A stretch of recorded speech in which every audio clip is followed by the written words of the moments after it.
Eto na direct, the most recent. Can't Buy Me Love. Hmm. Parang hindi ko kasi to pwedeng palagpasan because I was a fan. Talaga, thank Oo, you. super na-enjoy watching it. Although may mga parts na hindi ko na napanood. Pero parang ano lang Hmm. yun, 2 weeks siguro. Then bumalik din. Kasi nga, ang ganda ng kwento, no? Pero, siguro, for starters, bakit ganitong klaseng show yung napili niyo for Don Bell? Because, normally, if it's a love team show, Hmm. usually it's focused on them. Hindi dark. Hindi Ito, yun nga, may mystery involved. Tapos may sinosolve na crime. Pero may romance pa rin. Yeah, kasi originally, the peg was like Crazy Rich Asians na rom-com. Ganon talaga yung concept nung una, nung pinitch sa akin. Tapos, they pitched it to me. I was in the US noon, mga February yon. Nung bumalik ako, nag-repitch sila kasi sabi nila na parang nag-iba yung directive ng management. Which is, I I see that or I saw that and I agree with it because hindi na lang basta rom-com ang hinahanap ng tao. Kumbaga parang because of Yeah. um kumbaga parang kailangan mo siyang dagdagan ng something that would that people will watch pa about the show. Big ang mystery suspense nung time na yon. Maybe because of the exposure to, so much content. 'Di ba? Ang dami-daming available content. Yeah. Tapos, dahil ang daming available content, parang yung yung gusto nila na marami silang, yung heightened ang senses. They're on their toes. Gusto nila na they're at the edge of their seats. Gusto nila pag nanonood sila, hindi na lang basta kikiligin. So, and nung time na yon parang the trend, ang nauuso was, parang yung mga suspense. So, they mixed it.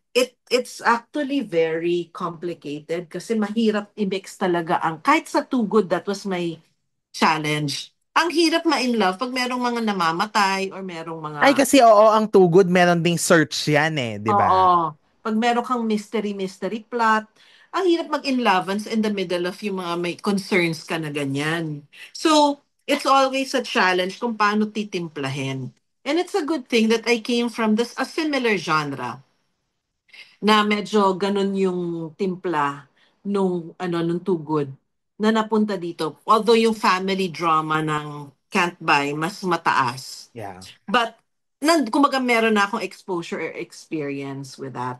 Mm-mm. So, kaya napili yon because of course, gusto nila na maiba because they did He's Into Her, which is rom-com, di ba? Which is ganon. Iba naman, para maiba naman. And it worked. Nag-work naman siya. Na-pull off naman, na isulat ng creative team na mix yung romance and the mystery suspense element kahit may namamatay, kahit na merong mystery na nagaganap. Nagkaka-inlove naman ng mga characters. Mm-mm. Correct.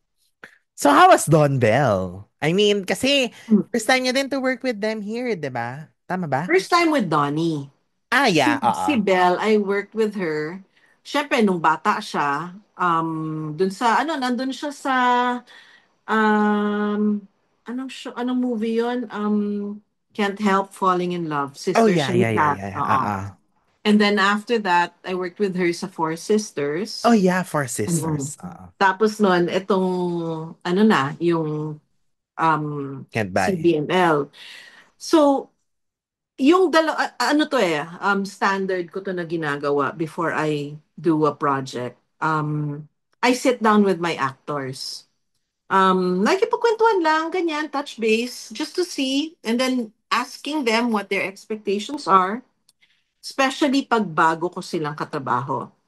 But even yung like Kathniel, umuupo ako with them kahit na kilala ko na sila. Kasi, syempre, people evolve, people change, di ba? Maraming nagbabago sa relationship, sa dynamics. So, eto, inupo ko yung dalawa because I wanted to get to know them. I wanna see ano yung values nila sa kwentuhan. Maano mo na mapipick up mo yun eh. what works for them, what doesn't work for them, ganyan.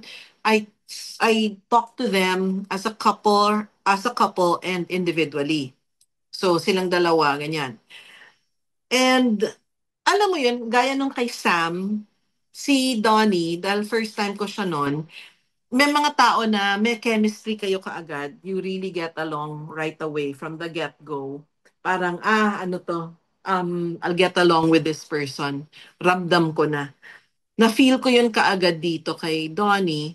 And then, both Belle and Donnie, ang nakakatuwa sa kanila kasi, yung level ng, alam mo, work tayo, lika, work tayo. Ganun sila. Tsaka yung parang they're taking on new challenges. So, um, kumbaga parang Donnie has never played a role like this. And nung nag-immersion Yeah. kami, sobra siyang excited. As in, gusto niya kumain ng street food. Na parang ako, Donnie, dali, relax ka lang, sandali. Huwag kang masyadong huwag kang masyadong ano dyan, maligalig. Kasi nga, parang lahat gustong itry, gustong gawin, ganyan. So yung nagsushoot nga kami sa Binondo, kumaga ano yung binebenta doon, makikita mo dumarating, kumakain, nguya ng nguya, ang daming binibili din sa mga street food. Parang sarap, direct, tikman mo to.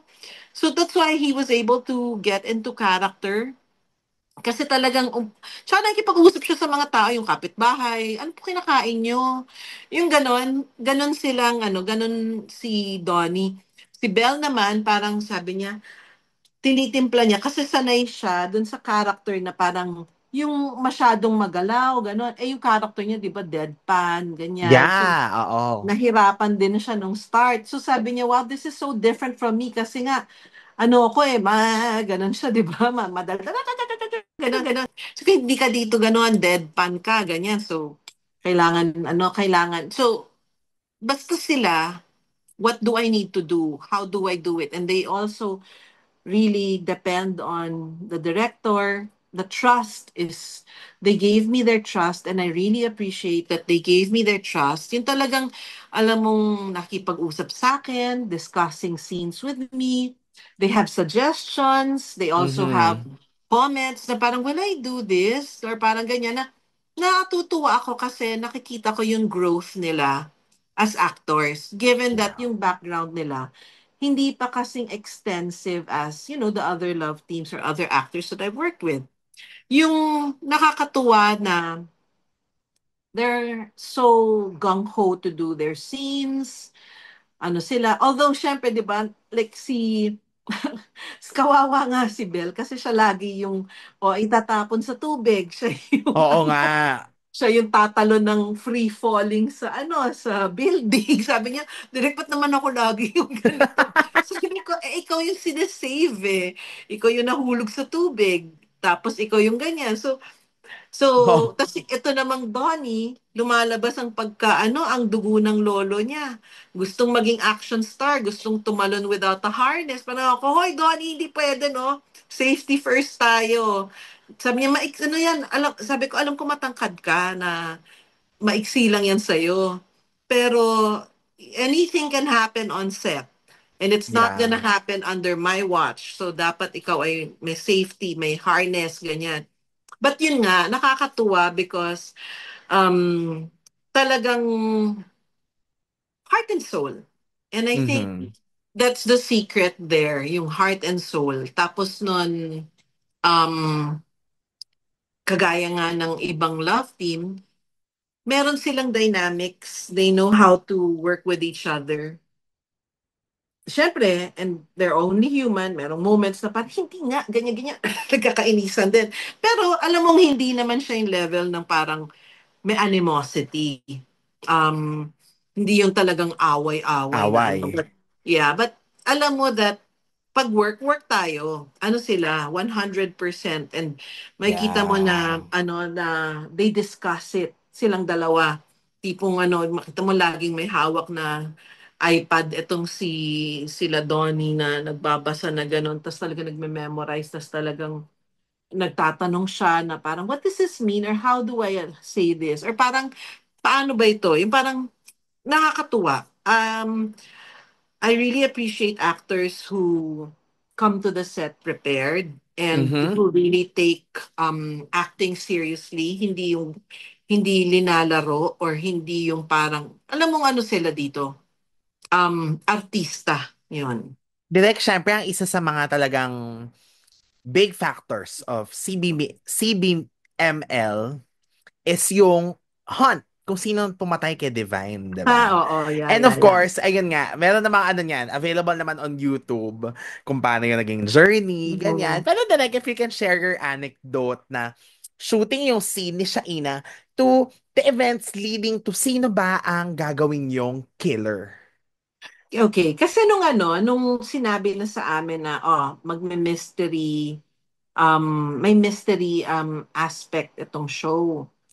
May suspense and of course, nung start pa lang ng show, sabi, we need to have an arc. Kumbaga parang we already have to Yeah.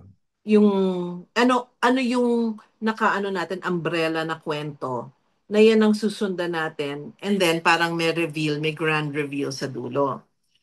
So when we were meeting about it, the original killer was parang inaano was either Wilson or si Albi, si Charleston. Ah, hindi man lang si Cindy, ah. Hindi. Kasi easy sila na Well, yeah, pagsususpetsahan. Eh. oo. And then unlikely yung father. And then parang surprising din yung brother. And then so kinuwento nila kung ano yung parang magiging takbo ng kwento. Sabi ko parang okay naman. But I left, 'di ba? I did rewind, ganyan. So, nanonood ako kasi nung nagre-rewind ako, hindi na ako nakasampa sa creative meeting. Sila na yon. So, nung nanonood ako, sabi ko, oh, can you repitch lang kung ano na yung kwento? So, nung sinabi nila na they're still working on the same, Charleston and Wilson, sabi ko, so napapanood ko lang ha, this is me coming from, outsider, di ba? Sabi ko parang predictable. Parang feeling ko mahuhulaan yan ng audience. Kasi nung time na yon when I joined, it was around January. Well, December, nag-meet na kami noon. Tapos January ako talaga nag-shoot. Sabi ko na parang mahaba pa yung tatakbuhin. By that time, Yeah. mahaba pa. So parang by that time, magiging obvious na, parang mauubusan na ano. But with what I'm seeing sa mga minamount or sa mga umeere, parang may hunch na ako or na sila.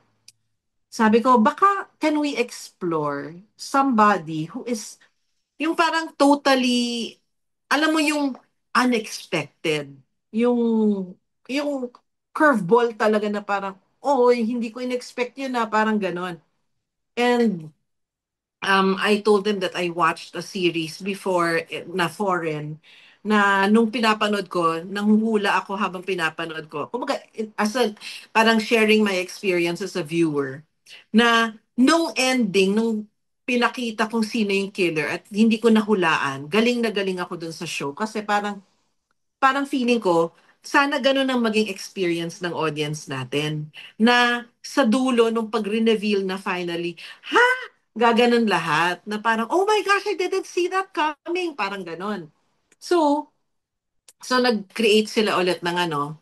And then, meron na silang binubuo. Nagkataon, nung day na yon na ipipitch na sa amin,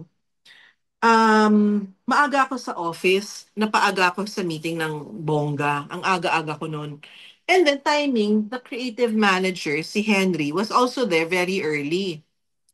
Tapos timing, nalilate yung iba, producers, the other directors, ganyan.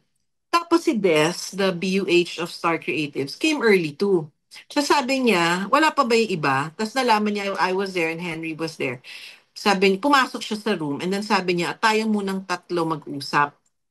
So nag-usap kaming tatlo and then pinitch ni Henry sa amin yung idea na si Bettina. Sabi ko gusto ko siya. Gustong gusto ko siya kasi parang hindi yan na may expect ng tao. And then si Des agreed. So sabi niya ganito, we're not telling the others. We're not telling the staff. We're not telling the other directors. We're not even telling the other writers. Na imposible naman because siyempre susulat nila yan. Pero parang Henry was going to write it. So talagang parang, sabi niya, the minute ikwento mo yan sa staff, sabi niya, sure yan, malileak na yan. And we don't want people to know. Yeah. So sabi niya, basta yun yung ano, yun yung plan. Okay, so wala. Yung mga artista nagtatanong na. Sabi, sino, nag-meeting na daw kayo? Sino daw? Sinong papatay? Sabi, walang may alam. Ang may alam lang yung nga yung tatlo. And then, sabi, ha? So, when I would mount scenes, kasi sa akin napupunta yung mga all-star cast, most. Basta ang bilin ko lang pag ibang director ang shoot ng all-star cast, sasabihin ko lang, always take material of all of them looking suspicious. So parang Oo laging nga. bigyan ng reaction shots, lahat sila magbigay ng reaction shots na parang mga ganyan o kaya parang merong tinatago. Lahat sila. So, yung eksena sa Moseleo, yung sinasabi di ba yung si Oo. Ben, di ba? So, nung time na yun, nung sinushoot namin yun, syempre nag-set up pa, ganyan. Naririnig ko nagkikwentuhan yung mga artista. So, tinatanong ko sila, who do you think the killer is? Sabi, I think it's my mom. Gumaganon sila Kyla, gumaganon sila, sila Maris. I think it's my mom. Mom, ikaw yan. Kasi ko, ikaw Agot, who do you think it is? Sabi niya, parang ako. Gumaganon siya. Tapos sabi ko, o ikaw Ruel, tingin mo sino? Parang ako eh. So nakakatawa yung lahat sila may ganong pakiramdam na Mm-mm. parang ako, lahat sila ganon yung feeling nila. Tapos nun, so tapos magbibigay ako ng reaction shots. Give me a reaction shot like this. Give me a reaction shot like this. Tapos minsan, nagdagdag ako ng line kay Kyla na hindi niya naisip na planting ko na pala yon. Kasi may sinabi na, she's family, or parang she's a relative, gumanon yung si Charleston. Wala to sa script, pinadagdag ko. Sabi ko, Kyla, say this line, she is not family, remember that, parang about the Be, mom of Caroline. Caroline. So, parang hindi niya alam na clue na pala yon. Ganon siya kagalit sa nanay ni Caroline. She is not family. Parang, sorry, okay. So, parang dagdag lang. And ginawa ko, minsan pag nagbibigay ako instructions na ganon, mukhang parang very spur of the moment. Parang, ay, dagdag mo nga itong line na to, ganyan, sige nga, okay. Oh, parang hindi mukhang emphasis. 'Di ba? Parang walang emphasis. Hindi niya naiisip na parang, ay, importante pala yung dinagdag na yon. So, meron akong mga ganong ways to kahit sa set, walang makaisip. Pero naguhulaan sila.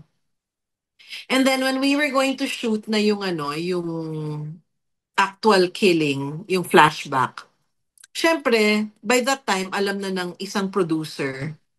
Tapos wala pa rin may alam sa staff. So sabi, sinong i-call? Paano natin to i-shoot? Kasi hindi alam. So sabi ko, call all these actors. So sinabi ko sino-sino. Tapos, ang script lang na meron kaming hawak was the script for the actual. So, ang ginawa ko, nagdagdag ako ng script, ako sumulat na, oh, ito yung mga iba, para meron silang or magbibigay lang ako ng instructions na parang, may script ba to? Wala eh. Ikikwento ko na lang, ako na lang bahala, kikwento ko na lang.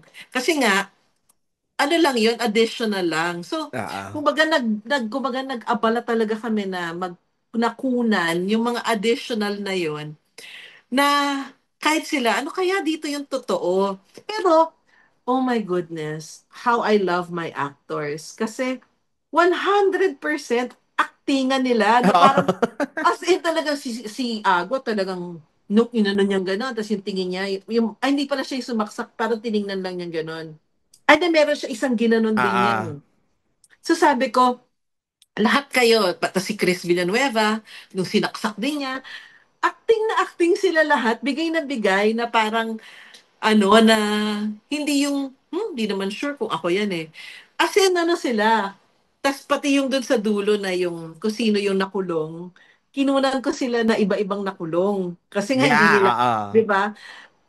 Nakakatuwa kasi lahat sila talaga pag kunwari sino man yung nakulong, sila, 100% yung binibigay nila, hindi yung nauubos.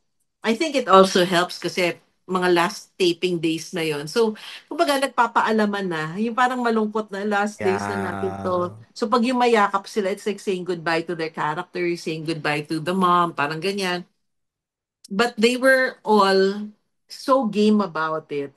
And nakakatuwa because si Kyla only had the feeling na kung na siya yung killer, I think second to the last taping day. Third to the last taping day. Mhm. Because, and then she wasn't even sharing it. Sabi lang niya parang, oh shit, parang ano Sabi ko, what? Nothing, nothing direct. Pero parang nararamdaman niya kasi sabi niya, nung tinanong ko siya later on, sabi niya, hindi kasi naramdaman ko lang kasi bakit, yung nandun sa hideout, nung pumunta siya, sabi niya parang medyo nagkinutuban daw siya na bakit ako umalis dun sa scene. Mm. Pero kahit nung kinukunan ko yung mga phone call, binibigyan ko sila ng instructions like si Agot. Sabi ko, because you did it. Akala niya na parang, because you did it, you're guilty kasi ngayon may nadadamay na kaya na umiiyak ka dito. Niya, okay, okay, okay. Pero Oh, hindi niya alam na so hindi siya, even that niya yung pinuntahan siya ni Rowell na pupuntahan yung si sa Manong Ibe. bahay, Oo, hindi pa oo, niya alam. hindi niya alam. Yung nandun Oh. kami, yung sa kasal, yung ano, Oo. yung I think it was, no, sorry, taping day yon. Pero yung nandun sa kotse sila going to the hideout, yung nasa van, Yeah, yeah, yeah. hindi nila, iyak lang ng iyak si Agot noon. Sinasabi ko lang sa kanya, may dadadamay na tao dahil sa'yo. Although totoo naman, kasi sa totoo, may nadadamay naman talaga. 'Di ba? Dun sa because of what happened in the past, yung mga away-away nilang mag-asawa. But hindi in the context of dahil ikaw yung pumatay. Aba, ang So galing. marami silang ganyan na parang so and then kahit sila Joao, sabi ko, give me a look, give me a look. So sometimes si Joao would say na parang ako yata yung killer. I think it's me. Sabi ko, why? Why do you think? Tatanungin ko. Tapos sasabihin, no kasi ano parang troubled yung past ko tsaka yung in-explain niya yung details. But the writers were the ones who planted all those details so that everyone will be at the edge of their seats thinking of who the killer is. Mm. Oh, direction note niya na yung eksena ni Bettina with all the reveal na ginanon niya Oo.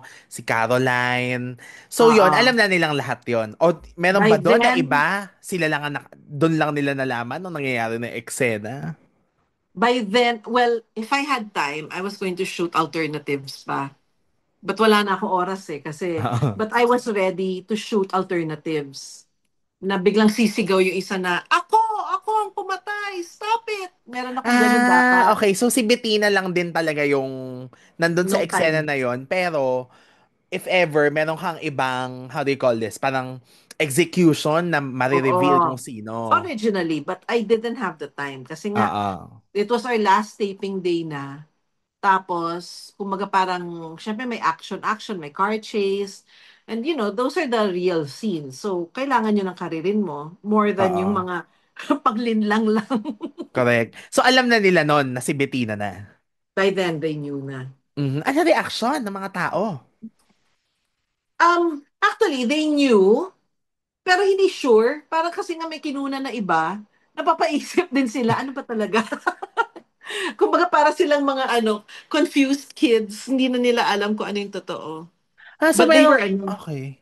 they were parang aso si Bettina na, ano yung kinuna natin? Basta sa abangan nyo na lang. Ginaganon ko pa rin sila. But parang hindi si Bettina na yan. Parang, so ganun pala nangyari. So, they all had to sign an NDA.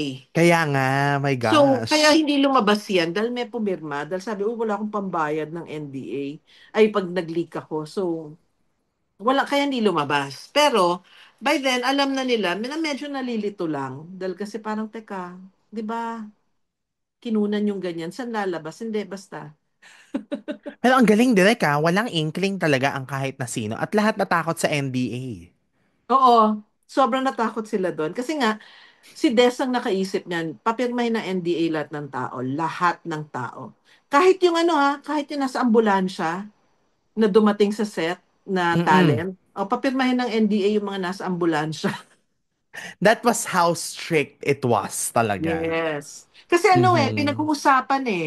Isang leak lang yan, sira yung lahat ng effort ng Oo, tao. yeah, sayang. Mm-mm. So, Talagang naisip niya talaga na, "Ay, hindi pa NDA lahat ng tao." It was Des who thought of that. Then like, a last question ko for Can't Buy Me Love. Why an ending like that? Na open-ended pero may sakit si Bingo. Kasi ano eh, well, one, noon, ano yan, much debated sa creative meetings namin. Ako ayoko siyang magkasakit. Ayoko siyang mamatay. Yung iba, gusto siyang mamatay. Ganun, as in extreme. Walang in between. Parang either gustong buhay or gustong patay. Yung iba, sinasabi nila, gusto ko siyang patayin kasi iba siya. It's not your usual teleserye na namatay yung bida. Yeah. Na parang ganun ang magiging ending.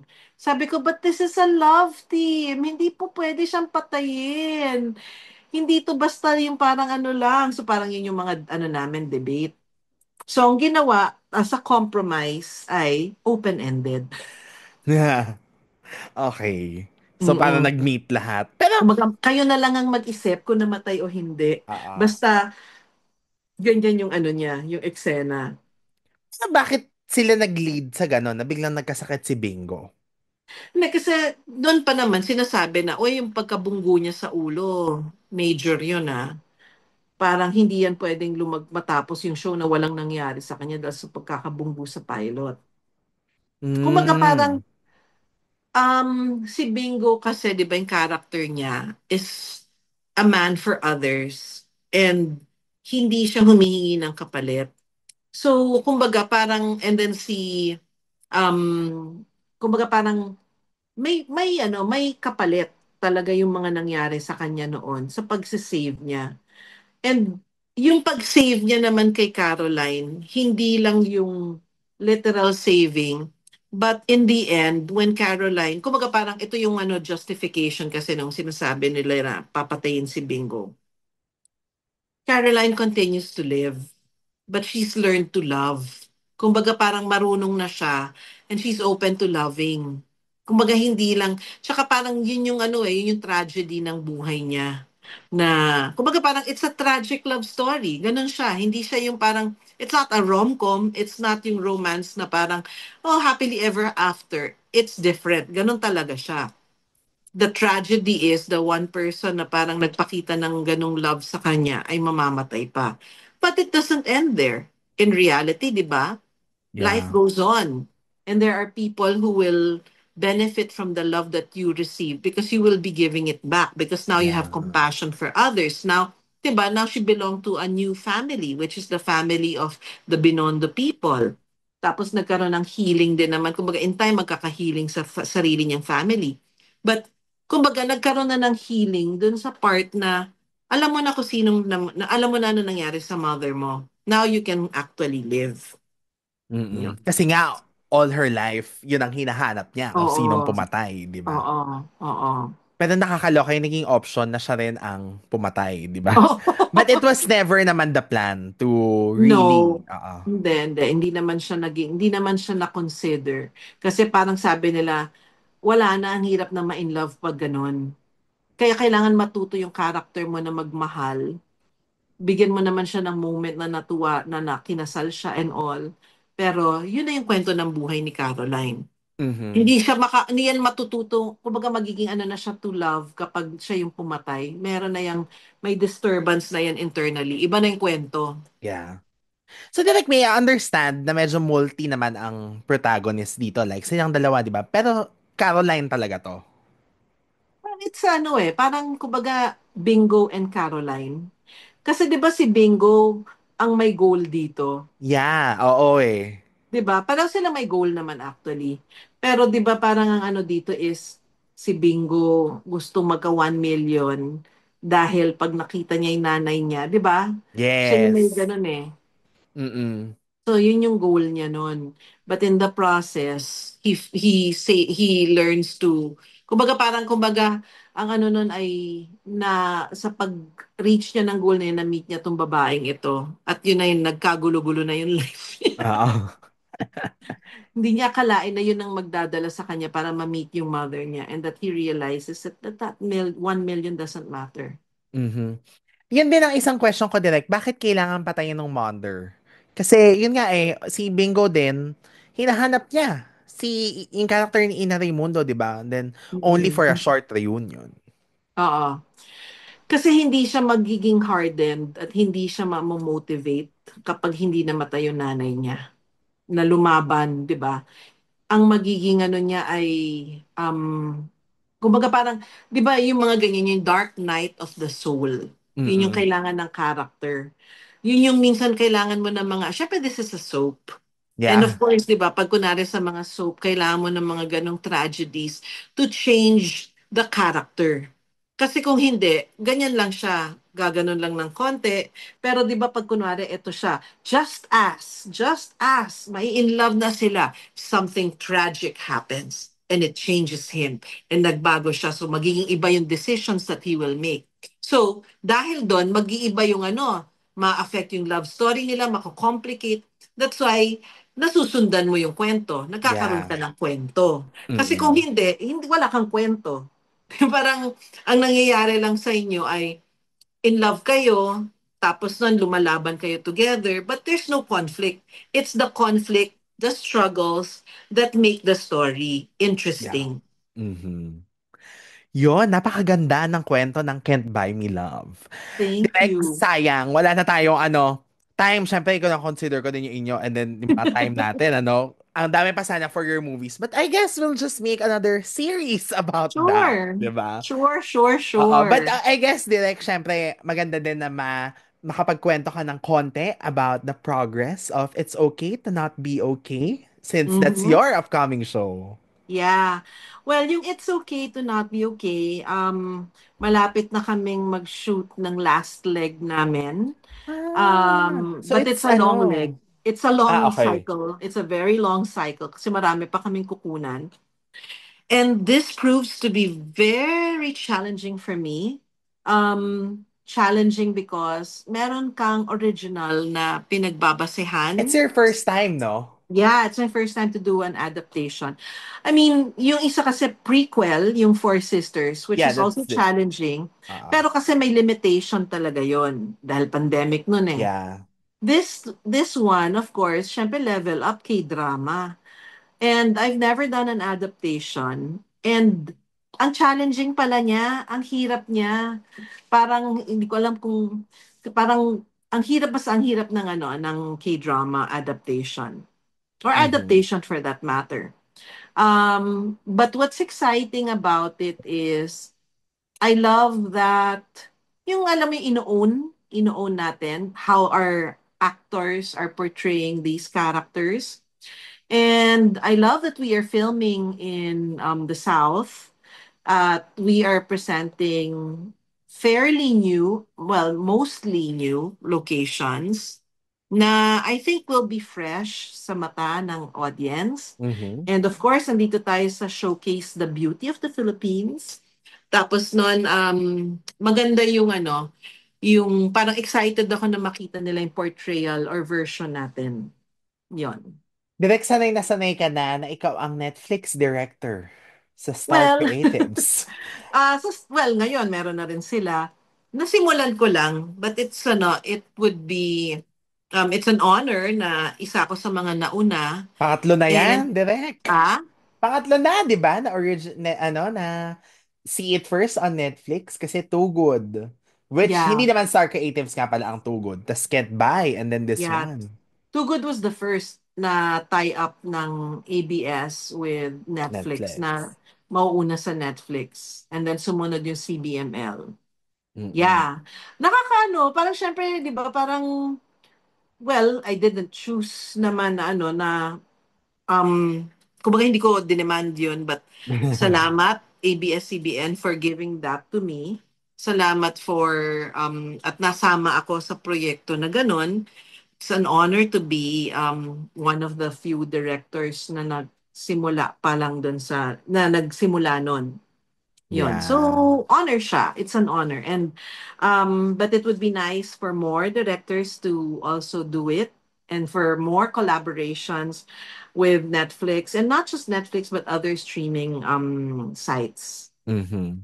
Eto na lang direct, ano no, I guess last few questions. Una, parang how do you see yourself after It's Okay? Ano ba, continuous pa din ang paggawa ng pelikula? Are you slowing down anytime soon? Well, alam mo, I have a contract, so I won't be slowing down. Okay. So, but, andun pa rin yung fire eh. Alam mo, mahal ko talaga ito. Mahal kong yung ginagawa ko. I'm very passionate about it. And thank God that the fire is still there because, di ba, the minute you lose the fire, ang hirap na nagiging mechanical. So I'm so fortunate and I feel so blessed that, the projects that they're giving me, fire my passion or fire my, or parang keep me on my toes. I love that, marami pang kwentong makikwento, which is why I'm still here. And of course, what's after this? Continue telling stories. I'm hoping to venture into other projects na, um, like maybe my own concepts.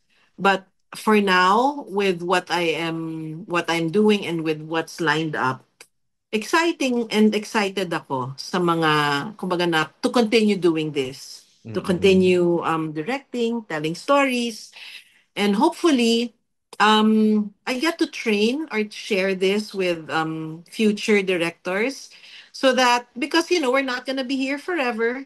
And hopefully, I can pass on what I know, and see other directors also move forward. Mhm. Horror direct, parang yun na lang hindi mo nagagawang genre. Nag-horror ako sa TV once. Yung, I don't know if narinig mo yung show ng Nginig. Oh yeah. Ah, you were part of Nag-direct it ako also. doon. Nakapag-direct ako doon. Um, Alam mo, sa totoo, nag-enjoy ako gawin yung nginig, pero natakot ako. Kasi based on real life din yun eh. Oo. Kaya medyo afraid yung yung nginig kasi nga nakakatawa nga yung pag kunwari kunwari di-discuss kami. Direk, gusto mo panoorin yung material, yung nakita yung mumu? Sabi ko, ayoko! Sabi ko, ayoko! Tapos sa gabi pa, papakita sa akin, thank you gabi. Wag niyo si-send sa akin yan na baka mabuksan ko. Kasi Direk, meron, ikaw ba yun? Yung ano, kasi I remember, ito, this really haunted me when I was a child. Yung parang bar siya na abandoned. I don't know if it's Ozone or a different one. Tapos, nagpailaw, tapos may shadow na nakita. OMG, hindi. Hindi ako yan. Hindi ko alam yan. Okay. Pero kung meron ako isang ginawa sa nginig. Tapos, yung eksena, yung babae, hinabol sa sementeryo. Kumaga, she was walking home. Tapos noon, she was raped and killed in the cemetery. Hinabol siya ng mga rapists, mga, I think, drug addicts sila. Tapos, kinunan ko yung shot na yung natagpuan na yung bangkay, yung position. Noong time na yun, wala pa akong mga research materials to base on. But, I just mounted it the way I imagined it. And then the producer told me, nung nag edit na daw siya, ay na nung nakita daw niya yung material, sabi niya, Direk, alam mo ba? I think pumunta siya sa set. Sabi niya, Direk, alam mo ba? Yung position nung pagka-block mo nung babae nung nahanap yung katawan, pareho nung picture dun sa dyaryo na nung na-dyaryo siya. It was the same shot. Sabi ko, nakakilabot naman. Ayoko ng mga ganyan, na. So anyway, on my way home, I am not kidding. May pakiramdam ako na may kasama ako dun sa loob ng van. My Sabi ko talaga, God. kasi nakahiga kasi ako dahil malayo yung biyahe. Out of town yung location. Kahiga ako, natutulog ako. Parang pakiramdam ko may nakatingin sa akin dyan. Sabi ko, ayoko ng horror eh. Diyos Yung ko. mga ganyan. Kasi nga, real stories, kaya Yes. nakakatakot. But sa akin, nag enjoy ako gumawa ng mga ganyan. Kasi, ang challenging, yung, kumbaga parang, para manakot, yung shots mo, paano mo paplanuhin para manakot ka. Yun. So, parang ano siya, parang, it's challenging and exciting for me. Pero medyo Mm. pag-iisipan kong mabuti kung ano yung kwento at kung kaya ko dahil matatakutin ako. Oo, at kung hindi based on real life, no? Kasi yun ang medyo intense Correct. eh. Di ba? Oo. Ito direct last, of course, your message to those who were affected, who were inspired, who were parang, yun nga, naging parte yung mga programa at pelikulang ginawa mo sa mga buhay nila, ng buhay nila. Alam mo, um, syempre maraming nagsasabi, nakakarinig ako ng mga ganitong comments. Ha? Rom-com na naman? Or, ay, ano ba yan? Ang baduy ng mga teleserye. Or, ay, ang baduy ng ganyang mga mainstream na movies. Naku, ganyan. And syempre, nakakaano yun, nakaka-ouch, di ba? Dahil kasi Yeah. parang you give your heart and your soul when you do it. But when I get messages from people like you, that's how we met, who are Yes. so engaged, who appreciate what we do, and more so, people who have messaged me. I have received a message like this before na kayo yung director ng Anghel na Walang Langit. Sabi niya, um, yung tatay ko po nagda-dialysis nung panahon na pinapalabas yon and he was going through a lot of pain. But he would watch that daily and na-entertain siya dun sa show na yon. And it kept his mind off the pain. And sabi niya, and I honestly feel that my dad's life was like, yung tatay daw niya na-extend yung buhay dahil dun sa, meron siyang pinapanood that he looks forward to. I have a friend whose mom had cancer and she was depressed. Parang nade-depress siya dun sa sa state niya. And when Too Good to Be True was aired, na-hook siya. And then she looked forward to it. And she was a big fan of Lolo Sir. Eh ano siya, may staff din siya, ganon. So gusto daw niyang matawag na Lola Ma'am. So naging Lola Ma'am ang tawag sa kanya. And then towards the end of ng show namin, patapos na yun eh. The doctor told her that the cancer spread. So she was not eating, she was depressed. So humingi ako ng video kay Tito Ron, speaking as Lolo Sir. So, binidyo ko siya and then pinadala dun sa, sa mom ng friend ko. And when she saw it, she lit up and she started eating again. Kasi sinabi, oh, Lola Ma'am, ano ba? Ganon, ganon, mga si Tito Ron. And alam ko na to others, they don't appreciate it the way others do. But when I get messages like that, and when I feel that, you know, we're doing something good because of our shows, that we are inspiring people, enlightening them, or maybe, just made them happier even for a while and make them forget the state they're in. um, it validates that we're doing something good, that I'm doing something good, and that this is the reason why I do what I do. So, um, yun yung isa sa mga fires ko kung bakit ginagawa ko pa to. Because I know that there are people who need this. There are people who are inspired by this. In fact, there was a life that was saved because yung sa Too Good to Be True, 'di ba? Yeah. Yung dun sa Oo. dun sa stroke scene namin. Yes. So, it isn't just, getting them out of a sad state or like extending their lives na ganyan. It's actually saving a life. So, nakaka-educate, aside from inspiring people and entertaining people. Wow. So, direct congrats din. Kasi nga, iba yung effect eh. I mean, I think yun yung biggest reason to congratulate. Not just because of the 900 billion, the Mhm. number one on Netflix, but the lives that you've impacted and kung ano yung maganda ha, hindi pangit, kundi Oo. magandang naidulot sa mga buhay Yeah. nila. Kasi yun naman ang mahalaga, di ba ngayon, na parang mag-entertain ka lang ba? Paano naman yung effect? So, ang ganda kasi, especially with Rewind, if we have a chance to talk about it soon, di ba? Kasi ang ganda ng kwento niyan at the time pa ng Yeah. Christmas. Tapos, Yeah. at a time na maraming taong malungkot, maraming taong nawawalan ng hope. So, thank you, Direk, for being, what can I say, a responsible din. And, yung parang iniisip kung ano yung effect sa tao, hindi lang basta gumawa to entertain. Mm. Well, kumbaga parang it has become my mission. Kumbaga parang kasi 'di ba, we can set goals like gusto ko manalo ng award, gusto ko ng ganito yung box office hit and all. Of course, those are, okay siya na, no, because syempre this is a business after all.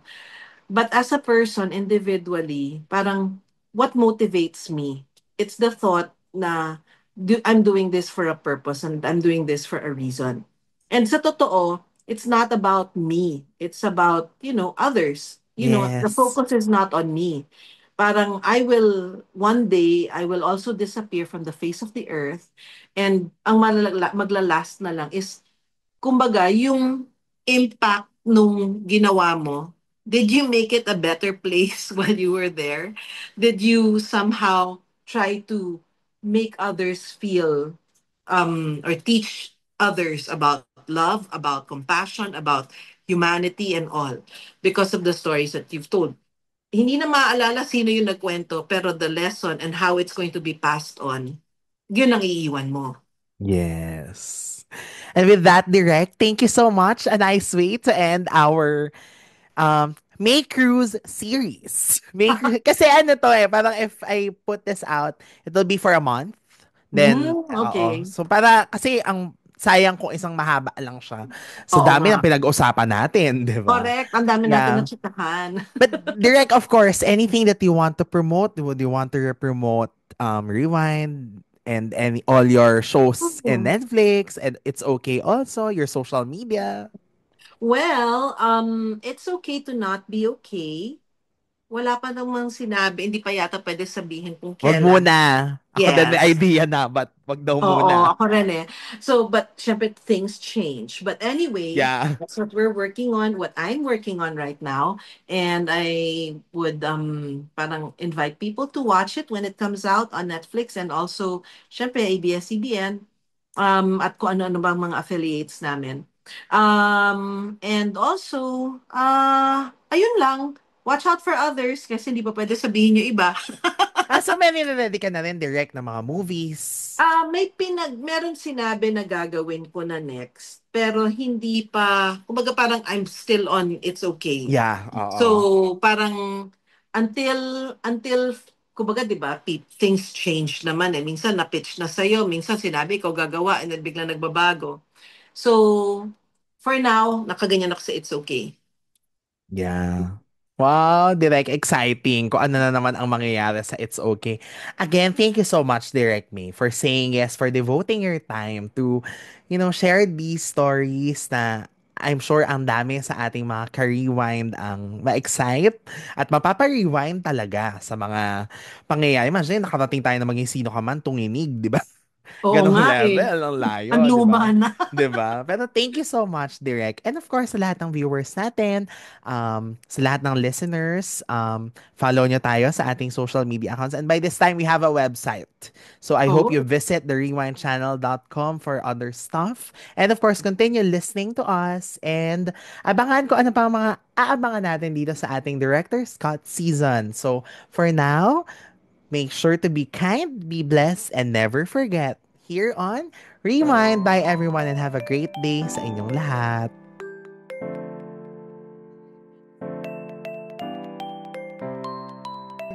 Ako nahahappy ako kasi yung nakasama natin ngayon. I am so blessed to have him. First time namin mag-i-interviewhan ng ganito. First time ko din siya talagang na-meet. Kasi for some reason, most of his shows naman I was able to go to the press conferences. Pero hindi ko siya masyadong nakakausap in ang interview. And sobrang big deal kasi lahat tayo, yung mga shows na dinirect talaga niya ay kumbaga patina ng pop culture and ng TV viewing habit natin. And we are so excited na mas malaman pa ang mga kwento sa likod ng mga teleserye ito na considered ng classics on Philippine TV katulad ng Villa Quintana, Ana Karenina at Sana'y Ikaw Na Nga. At syempre, alam naman natin na ang GMA ay number 1 lagi sa afternoon slot. Kaya aalamin din natin ang mga kwento sa likod ng mga sine novela at GMA afternoon prime shows sa kanyang ni Direk. So let's welcome first time here on Rewind, we have Direk Hill Tejada Jr. Hi, Direk! Hi, QP. Maraming salamat. It's an honor to be invited. At maraming salamat sa pag-consider sa akin. And Viva Spotlight, nagmamikey ako. And then, pumasok yung Ana Karenina after nung Villa Quintana. Yes. Kasi during that time, Viva is doing line production with GMA. I think there are around 8 shows, if I'm not mistaken, nung time na yon. Napakadami nga. Yes. Oo, daming shows ng Viva sa GMA, no? Kasi at that time, GMA was not yet equipped to do production na ganitong klase. So, they asked me to do a live production with them. Kaya doon nila ako nakita na pinagawa din nila ako ng mga shows din na isa lang kasi sila eh. May GMA Love Story sila noon, may Telesine. Yeah. Yun lang yung although yung Telesine Black Timer din, di ba? Black Timer yon.